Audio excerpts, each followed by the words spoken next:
Mesdames et Messieurs, ladies and gentlemen, the Minister of the Economy, the Industry and the Digital Sector, Mr. Emmanuel Macron, will now conclude this opening ceremony.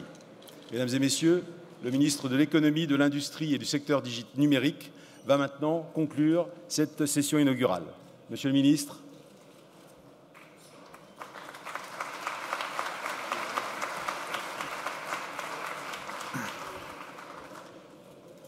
Merci beaucoup.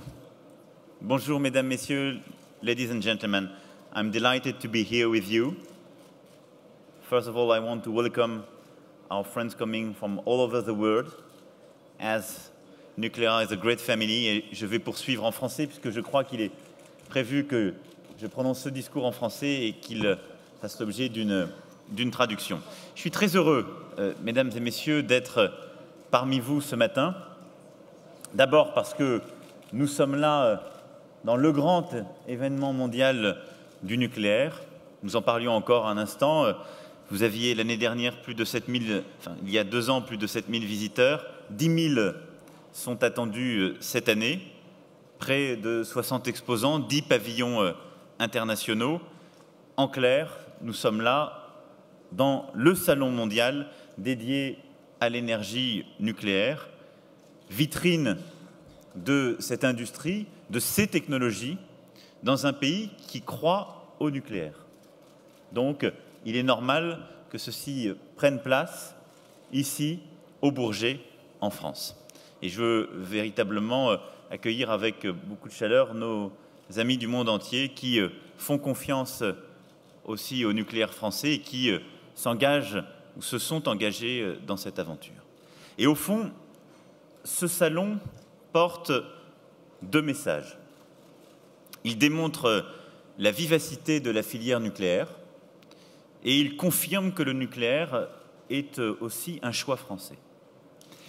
Ce salon, en effet, contrairement à ce qu'on peut lire ou entendre, montre bien que la filière nucléaire n'est pas en déclin. Vous l'avez, je crois, évoqué ce matin dans vos travaux et il est toujours mieux de regarder les choses en face lorsqu'on discute, lorsqu'on débat de ces sujets. Il est évident que ces dernières années, le nucléaire a été profondément transformé par des défis. Le défi de Fukushima, qui a profondément traumatisé le Japon, le monde entier, l'industrie, mais dont il faut aussi rappeler la réalité, les impacts, en effet, environnementaux, les éléments d'urgence en réponse, mais l'absence aujourd'hui de victimes directes, en tout cas, et cette réalité qu'il faut mettre au regard de ce qu'on peut voir et de ce que beaucoup d'autres secteurs ou d'autres réalités industrielles nous font particulièrement parfois toucher du doigt. Et puis, un grand bouleversement du marché énergétique mondial qui a conduit à fragiliser les équilibres de certains marchés, la production d'électricité et plus largement d'énergie sur notre planète, qui a créé d'autres déséquilibres, de la volatilité, qui parfois est difficile à appréhender, en particulier pour des industries au cycle long. Et donc, malgré toutes ces grandes transformations, le nucléaire n'est pas simplement une énergie, une innovation scientifique et technologique qui appartient à notre passé, c'est aussi notre avenir scientifique, technologique et industriel. Parce qu'il est en train profondément de changer, parce que de nouvelles techniques sont en train d'apparaître et nous y travaillons collectivement, et parce que c'est un marché qui continue à s'étendre, avec au fond 3 dimensions. De nouveaux pays sont en train d'accéder au nucléaire. Et c'est un marché en croissance. La Chine, depuis plusieurs années, qui compte aujourd'hui 33 réacteurs en fonctionnement et 21 en construction. Ce sont des dizaines de nouveaux réacteurs qui seront construits en Chine, en Inde, dans les pays en développement, qui sont parfois des marchés difficiles à pénétrer, qui sont parfois des réseaux aussi à construire, des équilibres nouveaux à trouver, mais qui montrent la vitalité de l'expansion du nucléaire pour faire face à ce défi énergétique. Dans les pays développés, c'est le deuxième élément, il s'agit de maintenir et de renouveler progressivement le parc existant. Et le défi qui est le nôtre, au Japon, en France, au Royaume-Uni, aux États-Unis, c'est justement de construire ce nouveau parc nucléaire, celui du post-Tchernobyl et post-Fukushima, c'est-à-dire celui d'un nucléaire encore plus sophistiqué, qui apporte encore plus de sûreté, qui permet justement, par rapport aux populations ou à l'environnement le plus proche, d'apporter toutes les réponses, avec là aussi des défis technologiques profondément inédits. C'est exactement le cœur aujourd'hui de notre défi. Et puis, le troisième marché qui émerge lentement, c'est celui du démantèlement, qui est un marché du nucléaire, là aussi que nous devons accompagner dans son développement. Environ 150 réacteurs ont été construits dans les années 60 et 70 et ont déjà été arrêtés. Parmi les 70 réacteurs arrêtés, 15 ont été totalement démantelés et une cinquantaine sont en cours de démantèlement. Et donc, il y a un marché qui est en train de se développer, qui est important, qui traduit ce cycle long qu'est le nucléaire que je mentionnais tout à l'heure et sur lequel il y a là aussi de l'emploi, de l'innovation technologique et industrielle et de l'activité. Ces 3 marchés font face tous les 3 à des défis communs, notamment l'assurance de nouvelles exigences de sûreté, la transformation numérique, mais ils sont porteurs d'opportunités pour nos économies. Parce que, et c'est le deuxième point sur lequel je voulais insister, le nucléaire, c'est un choix français. C'est d'abord un choix d'avenir. Vous le savez, la France a fait le choix du nucléaire il y a maintenant plus de 50 ans. Elle l'a fait, elle l'a assumé. Ça n'a pas toujours été un chemin simple.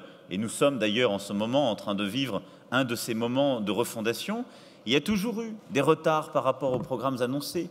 Il y a toujours eu des doutes. Il y a toujours eu des controverses. Notre pays est constitué de ces controverses. Il manquerait de charme, sinon. Mais il y a aussi toujours eu cette constance, cette volonté de l'avant. Et notre histoire industrielle, l'histoire industrielle française de l'après-Seconde Guerre mondiale, elle s'est faite aussi par et avec l'histoire du nucléaire. Dans la capacité à avoir notre souveraineté énergétique et électrique, dans notre capacité à accompagner les cycles longs de cette transformation et à créer une base industrielle propre justement au nucléaire et à la développer. Mais ça n'est pas simplement un choix du passé, c'est un choix résolument moderne qui correspond pleinement aux enjeux du XXIe siècle. D'abord parce que le nucléaire, c'est un enjeu en termes d'emploi. Notre filière rassemble 220 000 emplois particulièrement qualifiés, près de 2600 entreprises et environ 50 milliards d'euros de chiffre d'affaires. C'est évidemment considérable et c'est aujourd'hui une vraie filière industrielle. Ensuite, c'est au cœur aussi des enjeux climatiques et environnementaux. Parce que le nucléaire, c'est ce qui permet en France la production d'électricité décarbonée. J'entends les débats, les sensibilités qui s'expriment, mais quand je compare la France à la plupart de ses voisins, nous sommes le pays qui non seulement a l'une des plus grandes souverainetés sur le plan de sa production d'électricité, qui a la plus faible dépendance par rapport à nombre d'autres économies et à l'approvisionnement pour son mix énergétique, en particulier par rapport au gaz, mais qui en plus a la production quasiment la plus décarbonée de son énergie électrique. Certains pays ont fait le choix, après Fukushima, d'arrêter le nucléaire pour se retourner vers le charbon ou la lignite. Je ne pense pas que ce soit un choix d'avenir. Je vous parle très franchement. Parce que c'est un choix qui est de manière évidente non conforme à nos objectifs européens, mais même mondiaux, en termes d'émissions de CO2. À court terme, en raison de ces bouleversements que j'évoquais, c'est un choix qui peut paraître compétitif, parce qu'on le sait bien, le prix du charbon s'est effondré, mais ce ne sera pas durable. Et donc, nous avons besoin de maintenir cette capacité de production d'une énergie et d'une électricité fortement décarbonée, et le cœur de cette stratégie est dans la stratégie nucléaire. Et parce qu'en même temps, nous devons penser la complémentarité de cette production d'électricité avec les autres formes. Et je ne fais pas partie de celles et ceux qui opposent la production énergétique, en particulier la production d'électricité, lorsqu'on parle de nucléaire et de renouvelables. Elles sont éminemment complémentaires. Et nous devons développer les deux. C'est d'ailleurs le cœur de la stratégie française. Nous devons développer les deux parce que nous avons la chance d'avoir une base installée, stable, souveraine, le nucléaire. Peu émettrice de CO2, ce qui est cohérent avec nos choix environnementaux. Et en même temps, nous devons accélérer le développement de la production d'énergie renouvelable, qui reste aujourd'hui intermittente. Certaines commencent à avoir un prix compétitif, mais qui sont éminemment complémentaires de, justement, l'industrie nucléaire. Et nous devons penser cette complémentarité. Et la trajectoire qui est la nôtre n'est pas celle d'un abandon du nucléaire, mais d'une réduction de la dépendance de la production énergétique et électrique française pour justement favoriser l'accès de nouvelles sources d'électricité, en particulier par les ENR, complémentaires dans leur mode de production, et complémentaires parce qu'il y a d'un côté une production très centralisée, la production nucléaire, de l'autre une production de plus en plus décentralisée, les ENR. Il y en a une qui est forte par sa constance, sa stabilité dans le temps, les garanties qu'elle apporte, et l'autre qui est intermittente et à certains moments très peu chère. Et donc, c'est justement cette complémentarité que nous devons orchestrer, comme nous avons commencé à le faire. C'est cette complémentarité que les grands acteurs industriels français présents dans la salle, qu'il s'agisse de producteurs d'électricité, qu'il s'agisse de producteurs de services, d'acteurs du retraitement, que nous devons penser pour accompagner justement la complémentarité, ce qui est le cœur de notre mix énergétique et compétitif. Ensuite, le nucléaire est un avantage comparatif majeur que nous devons exploiter. L'offre française est positionnée sur les trois marchés que j'évoquais: les nouveaux réacteurs, l'entretien et l'approvisionnement des réacteurs existants et le démantèlement. Et elle a de nombreux atouts à faire valoir sur ces trois marchés. En force de frappe, EDF est reconnu comme le premier exploitant mondial de réacteurs. La France est le pays qui dispose du plus grand retour d'expérience sur le nucléaire.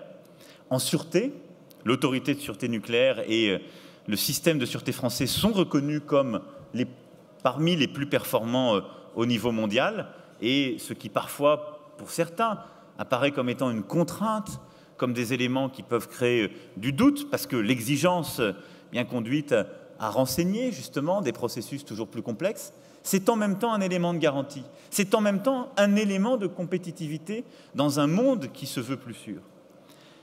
C'est aussi la force française en matière d'autonomie et de cohérence. La filière française maîtrise l'ensemble du cycle du combustible et maîtrise notamment le cycle fermé depuis plusieurs décennies. Et puis, en soutien, la filière bénéficie d'un soutien institutionnel important et des agences nationales de rang mondial, le CEA, l'IRSN, l'ANDRA, qui ont un rôle essentiel. Et puis, en capacité de mobilisation, ce colloque en est un bon exemple, mais d'EDF à Areva, en passant par Veolia, Suez, Séché, tant de groupes français qui sont impliqués dans la filière, il y a aujourd'hui un savoir-faire dans toutes les strates et toutes les composantes de cette industrie. Cette reconnaissance, elle a permis de nouer des partenariats de long terme. Et je pense en particulier à nos partenaires japonais sur Atmea, au partenariat historique avec la Chine, qui a débuté avec la construction de la centrale de Daya Bay, ou encore aux coopérations qui existent entre équipementiers, je pense à GE, Rosatom par exemple. Et dans le même temps, nous sommes face à des défis historiques. Parce que nous sommes en train de refonder cette filière nucléaire. Là aussi, autant dans cette salle se dire les choses. Le pari de créer un acteur intégré, Areva, en fusionnant les activités de conception de réacteurs et de cycle du combustible, n'a pas toujours été un succès. Il y a eu des surcoûts. Nous avons fait face à des difficultés. L'État a d'ailleurs sa part de responsabilité, car il a parfois laissé se développer des affrontements entre ses propres acteurs, des incohérences, qu'il s'agisse du marché domestique ou de l'international, qui, au fond, nuit à notre propre capacité à être efficace, à notre propre image, parfois, et donc tout cela imposait de réagir. C'est pourquoi, depuis 2 ans, le gouvernement se bat aux côtés des acteurs du secteur, de ses dirigeants et de l'ensemble des salariés du secteur, pour remettre de l'ordre dans la filière nucléaire. D'abord, nous avons clarifié la gamme de réacteurs à l'export. Il s'agit de l'EPR et du réacteur franco-japonais Atmea. Ensuite, Areva est recentré sur le cycle du combustible, où il est le leader mondial aujourd'hui. Et inversement, EDF va contrôler à nouveau la conception et la construction de réacteurs via le rachat majoritaire d'Areva NP. Areva va bénéficier d'une augmentation de capital de 5 milliards d'euros pour stabiliser sa situation financière, lui redonner des marges de manœuvre. Et EDF, confronté à des prix de marché très bas en Europe, comme tous les autres énergéticiens, va également bénéficier d'une augmentation de capital à laquelle l'État souscrira majoritairement. Et en contrepartie, ces 2 entreprises ont engagé des efforts internes inédits pour améliorer leur performance opérationnelle, pour pacifier leurs relations et pour être collectivement plus efficaces. Notre responsabilité aujourd'hui, c'est collectivement d'exécuter ce plan de bataille, celui de la remise en cohérence de la filière nucléaire française pour une plus grande efficacité, celui des efforts partagés des entreprises et de leurs salariés, de leurs actionnaires, il faut bien le dire, de l'ensemble de nos concitoyens.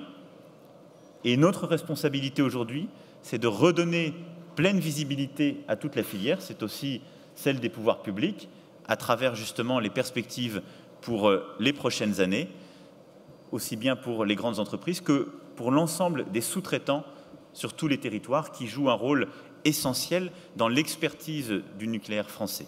Et c'est aussi cette visibilité que nous devons à nos partenaires et à nos clients. Il faut aussi faire face aux difficultés du moment, qui consistent également à préparer l'avenir.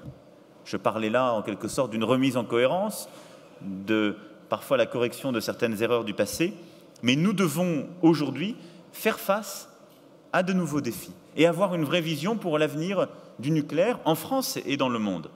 C'est d'abord gagner en attractivité et monter en compétences. Et l'attractivité qui est vitale pour rester compétitif par rapport à d'autres énergies, c'est en particulier saisir les opportunités que la révolution numérique qui est en cours apporte au nucléaire. Et je crois que là, il importe que toutes et tous, nous prenions conscience du fait que le numérique est aussi en train de transformer la production énergétique et en particulier l'industrie du nucléaire. Comme tous les autres secteurs, le nucléaire peut aujourd'hui bénéficier des outils numériques pour améliorer et fluidifier l'ingénierie, pour anticiper les pannes avec une maintenance préventive, pour innover avec une conception justement qui inclut la fabrication additive, les outils de simulation numérique. Et c'est par aussi cet effort d'investissement dans l'innovation, dans la transformation numérique, par cet investissement dans la formation des salariés que nous resterons attractifs. En France, les pôles de compétitivité, comme le pôle nucléaire de Bourgogne, ont un grand rôle à jouer pour enclencher cette transition numérique. Nous sommes aujourd'hui déjà bien positionnés. La filière française est la première filière à avoir proposé un contrôle-commande entièrement numérique. Elle dispose donc de l'expérience et des atouts nécessaires pour créer des gains d'efficacité, des outils comme le Big Data, le BIM, le PLM vont révolutionner l'industrie nucléaire, sont en train de la révolutionner en termes de processus et de méthodologie. Et c'est cette transformation que nous devons continuer justement à poursuivre et à intensifier. Le numérique va permettre, avec les solutions, par exemple de Dassault Systèmes, eh bien, de faciliter la conception, la construction de projets avec une plateforme numérique intégrée, accessible à tous les sous-traitants, et donc un meilleur travail de la filière, plus sécurisé, plus rapide, qui permet de parfois corriger ce qui ont été nos erreurs. Et mon souhait, c'est que l'ensemble des acteurs de la filière adoptent pleinement ces outils numériques, qu'il s'agisse des têtes de filière comme des sous-traitants, pour une production plus sécurisée, plus rapide, plus efficace. Ensuite, nous devons monter également en compétences. C'est vital pour maintenir la sûreté des installations et le savoir-faire technique qui est le socle de l'énergie nucléaire. La force du nucléaire, dans nombre de nos pays, et en particulier en France, c'est le savoir-faire de nos salariés. Et on ne le redira jamais assez. C'est d'ailleurs leur fierté, c'est la force de nos entreprises. Ce savoir-faire, il s'inscrit dans un cycle long. Et donc, quand il y a des ruptures de charge, il peut se perdre, il peut se fragiliser. C'est ce que nous avons eu à connaître, et parfois les difficultés qui ont été les nôtres. C'est pour ça qu'il est indispensable d'avoir une visibilité, d'avoir le bon plan de charge, et de continuer à former et à monter en compétences. Et à cet égard, je veux ici saluer le travail du CSF nucléaire, qui a conduit un important effort en matière de formation initiale et continue, que nous allons accompagner, que nous allons continuer à accompagner, parce que dans les prochaines années, nous devons continuer à qualifier nos salariés, les accompagner dans la transformation de leur métier lié au numérique, et puis qualifier la jeune génération pour ces nouveaux métiers, les nouveaux défis que j'évoquais à l'instant. Et en termes d'innovation, le Fonds de développement des entreprises nucléaires a été mis en place pour aider les PME et la filière à se moderniser. Et ces PME peuvent naturellement bénéficier également des programmes Industrie du futur, parce que ce que nous sommes en train d'évoquer pour le nucléaire, c'est le cœur de la stratégie française pour l'industrie du futur. Cette montée en gamme, cette transformation par l'investissement productif et l'investissement en capital humain dans nos entreprises. Il faut ensuite s'engouffrer dans les nouveaux marchés. C'est le deuxième défi d'avenir. Il y a le marché français, avec les EPR nouvelle génération qui vont se déployer, avec évidemment la recherche qui va continuer à se faire, mais dans les toutes prochaines années, nous aurons cette nouvelle génération d'EPR à déployer. Et donc, ce nouveau marché à penser, à accompagner. Mais dès à présent, nous avons cette nouvelle génération d'investissements pour entretenir le parc, le moderniser, faire face aux nouveaux défis de sûreté, ce qu'on appelle souvent le grand carénage, et qui a fait l'objet d'annonces il y a quelques mois de la part d'EDF, et d'un grand engagement en matière d'investissement qui était attendu par tous les sous-traitants, par tout le tissu industriel sur nos territoires, mais qui est absolument essentiel sur ce marché. Il y a ensuite le marché international. Je le disais, la filière française est très active à l'export. Elle s'est restructurée, clarifiée, et donc elle doit continuer à être très présente. Et je veux le dire ici à nos partenaires, à nos clients. Nous sommes prêts aujourd'hui à répondre à tous les défis, tous les appels d'offres, et à saisir les nouveaux marchés, parce que nous avons cette compétence historique, ce travail de modernisation, d'investissement qui a été fait, un plein engagement de l'État en tant qu'actionnaire, je l'ai rappelé, et des entreprises qui sont pleinement remobilisées de l'amont à l'aval et sur tout le cycle, ce que n'offre aucun pays, en accompagnement justement de ces projets. Et ce premier projet, je dirais, que nous avons sur la table, le grand défi, c'est Hinkley Point, qui est un projet porté depuis plusieurs années au cœur justement du défi énergétique du Royaume-Uni, qui est un important volume d'activité pour notre filière et pour les grands acteurs de cette filière présents dans cette salle, et qui permettra d'abord de tirer pleinement parti de nos premières expériences sur l'EPR. Des ratés qui ont pu être constatés parfois, des retards, mais c'est essentiel. Et donc l'équipe projet qui se constituera, elle permettra justement de tirer profit de cette expérience embarquée. Ensuite, parce que nous sommes toutes et tous engagés pleinement dans ce défi, dans un contexte un peu particulier, et je ne peux pas ici le taire, Les Britanniques ont fait il y a quelques jours le choix de sortir de l'Union européenne. Néanmoins, la Grande-Bretagne reste un partenaire économique de premier plan de la France. Les besoins énergétiques de la Grande-Bretagne restent les mêmes. Et je considère donc toujours qu'une décision rapide d'investissement d'EDF sur Hinkley Point est opportune et bénéfique pour EDF, pour la filière nucléaire française et pour l'économie et la souveraineté de la Grande-Bretagne. Et donc je crois qu'ici, il ne s'agit pas d'ajouter de l'incertitude à l'incertitude. Un peuple souverain a fait un choix qui emporte des conséquences. Nous en avons longuement débattu ces derniers jours. Et je crois que les grands projets industriels qui sont les nôtres doivent continuer à justement manifester notre plein engagement, tous et toutes, parce qu'ils répondent à des défis de long terme qui parfois dépassent certaines échéances. Je pense aussi au partenariat de long terme dans les réacteurs, illustré par Atmea, qui a été sélectionné en Turquie et j'espère dans de nombreux autres pays. Et puis je pense également aux partenariats industriels avec d'autres acteurs justement du nucléaire pour ouvrir de nouveaux marchés, mutualiser des coûts de développement. Et c'est la raison pour laquelle l'État est ouvert à ce que des partenaires étrangers prennent des participations minoritaires dans Areva et dans Areva NP, dans les opérations capitalistiques en cours. Voilà, mesdames, messieurs, vous l'avez compris, nous croyons au nucléaire, non pas parce que ce serait un héritage du passé, non pas parce qu'il faudrait continuer à faire ce qui a été fait, mais parce que le nucléaire est au cœur de la stratégie industrielle, énergétique et climatique qui est la nôtre. Pas le nucléaire d'hier, le nouveau nucléaire, celui que nous sommes en train de transformer, avec justement plus d'innovation, avec plus de modernisation, avec d'autres formes de production, avec une organisation repensée, avec plus de qualifications. Mais nos défis collectifs imposent justement d'être au rendez-vous. Le nucléaire, c'est typiquement le rêve prométhéen en action. Beaucoup des projets que nous portons aujourd'hui étaient impensables il y a encore quelques années. Ils ont été faits par le talent, l'innovation, la mobilisation de femmes et d'hommes qui travaillent dans vos entreprises. Et pour moi, le nucléaire, c'est aujourd'hui un défi non seulement économique et industriel, je viens de le rappeler, mais presque aussi un défi politique. C'est notre capacité collective, dans une société des risques, à continuer à pouvoir mener en responsabilité des actions de transformation. Si nous n'avions qu'une politique de précaution, nous ne ferions plus grand-chose.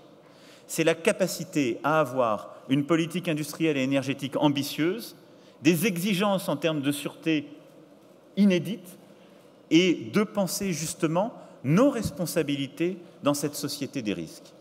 Et en même temps, dans un monde où la tyrannie de l'immédiateté, parfois de l'émotion, est absolue, c'est de continuer à penser des engagements de long terme, des cycles longs.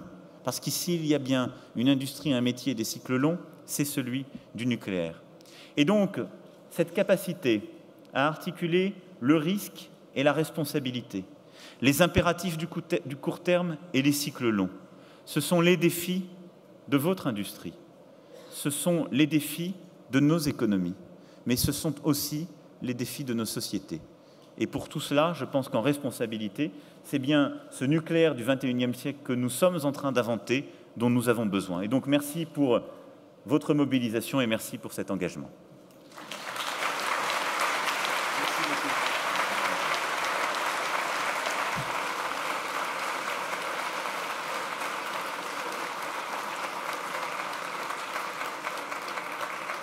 Merci, Monsieur le Ministre, pour ces paroles qui vont droit au cœur des exposants que vous allez pouvoir saluer lors de la traversée du salon à laquelle nous allons procéder. Et j'invite maintenant l'ensemble de l'auditoire à lever cette session inaugurale. Vous avez prononcé les mots de la conclusion et donc à nous diriger vers le salon pour parler avec certains des exposants. Thank you, ladies and gentlemen. The opening ceremony is now over. We are going to visit the exhibition with Minister Macron, and please be back at 11:45 for the Areva panel discussion. Thank you.